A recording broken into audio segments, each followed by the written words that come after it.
Now, the rest of the story. My squad had the goods on this guy. Every narc in town knew what was coming down. The checks, for example, $4,000 made out to a known dealer. And the suspect, Rudy, his signature was right there on the check, $4,000, obviously for drugs. Then there was Rudy's wife. She had been in deep since before they'd met. Police had her signature on a check made out to another known pusher. Now we're talking $20,000. Rudy and his wife, two real bad dudes, world-class users. But the police just couldn't seem to nail them down. Because the two were cunning. And because prospective stool pigeons were keeping their mouths shut tight, as a lid on a lid. All those drug connections, Rudy and his wife and a dealer network that ranged who knew how far, and the man just couldn't seem to put them away, but somebody did. And that's the rest of the story. November 28, last year, 1988. It was one of those parties. The gang was downstairs. Rudy's wife may already have been whacked out, went upstairs about midnight. Now, that was early. Somebody might have wondered about that, but nobody did. Later, it was about 2:45 in the morning. The party was still going. Rudy went up to check on his wife, found her sprawled on the bed in jeans and a black sweater. She was not moving.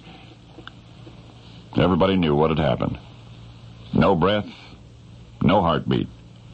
Now what do? Call the cops? No way. Somebody said, let's try to revive her. So, Rudy and the others tried mouth-to-mouth. They tried heart massage. For an hour they worked on her before somebody finally chickened out and called an ambulance. A doctor pronounced her dead at the scene. Oh, yes, the police were there, too. And they found cocaine and heroin and needles in the nightstand. Rudy, somewhere in the confusion, Rudy had split. Authorities put out an APB. And they did catch up with Rudy. But not before he had caught up with himself. In a parked car out in back of a shack. The gun barrel was still in his mouth. He was 33. That very night, by the way, was his 33rd birthday. Now, if you're trying to make some sense out of all of this, don't bother. Because there is no sense to it. No way you could look at it that it makes sense. Particularly when you consider this.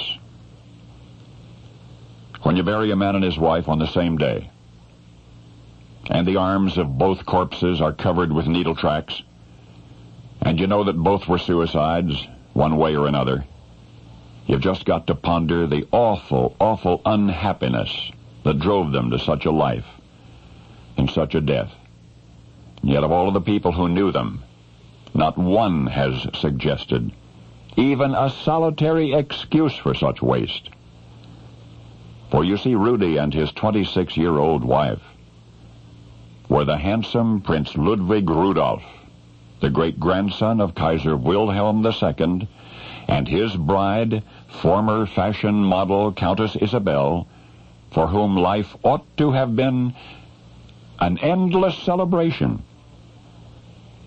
and who enjoyed a family estate in excess of $200 million. And now you know the rest of the story.